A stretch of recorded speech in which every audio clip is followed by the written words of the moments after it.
They're off with a mile and a furlong ahead of them. Tumesius Fox jumped very awkwardly from the stalls, almost unseated. Unsurprisingly, they are beginning to split into two groups. Over on the far side on the left, Liberty Lane is up with the leaders. So too is Mythical Guest over there. James McHenry, the grey, is in that group with Balmacara on the left against the far rail, followed by Anderleep, and Beneteau is also racing in that group over on the far side.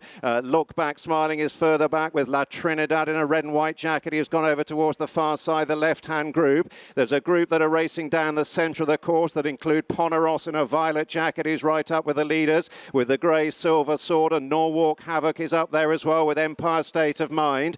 Meanwhile, towards the right under the near side running rail, Waiting All Night is giving a lead to Mr. King and Dual Identity. The nose-banded Ron O, and then Lion of War Majestic is further back with Under Siege and Tolstoy. Tumesius Fox is down the centre and is off the gallop. Paddy the Squire's being ridden along. Great Acclaim is down the centre. They've gone through halfway. 3.5 furlongs to go in the Cambridgeshire. Over on the far side, it's Balmacara from Liberty Lane and EBT's Garden, Mythical Guest and Anderleep. Down the near side on the right, clear of that group, Mr. King has kicked 2 lengths clear of the group down the stand side, being followed by Rono. Rawada France, black with a yellow cap down the middle, is trying to pick up. They're moving on downhill inside the last couple of furlongs. It's Mr. King under the stand side running rail who is clear of that group. Liberty Lane is over in the far side group, heading for the final furlong. Dual Identity is also picking up deep inside the last furlong. Over on the far side, Liberty Lane is shot clear of James McHenry and Twami Son.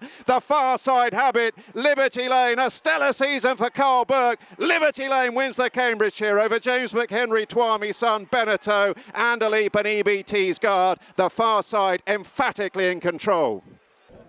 Karl Burke's won another big Saturday handicap. But we're not the 1, 2, 3 this time, but you take the one. But you know, just, again, a horse that just, on the paper you're thinking, is it the right side? I don't know, just does his own thing and class prevails. Yeah, he needs conditions in his favour, which they were today, and he needs a nice target to aim at, which he got today on the far side as well. There was always that horse, I think it was Eve Johnson Horton's, always going to go forward.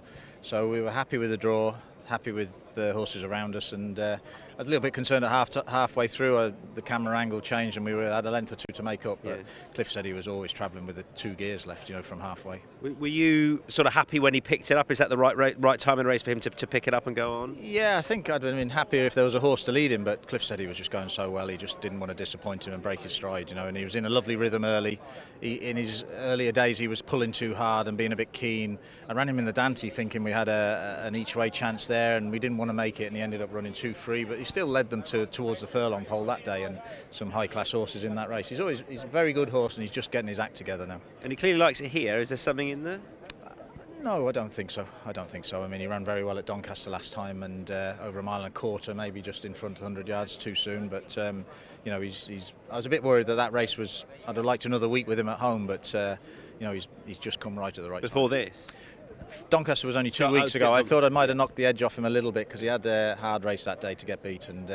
But look, brilliant, fantastic. I remember speaking to you in May when he won here and saying, right, group racing next. What's going to happen? Have you know, now I'm going to ask you the same thing. No plans. I mean, you know, I'll speak to his owner, Sheikh Mohammed Obeid, and we'll make some sort of plan. We may take him abroad. I don't know, but as I say, ground is dictate for him. Well done. Thank you. Watch live racing now on racingtv.com.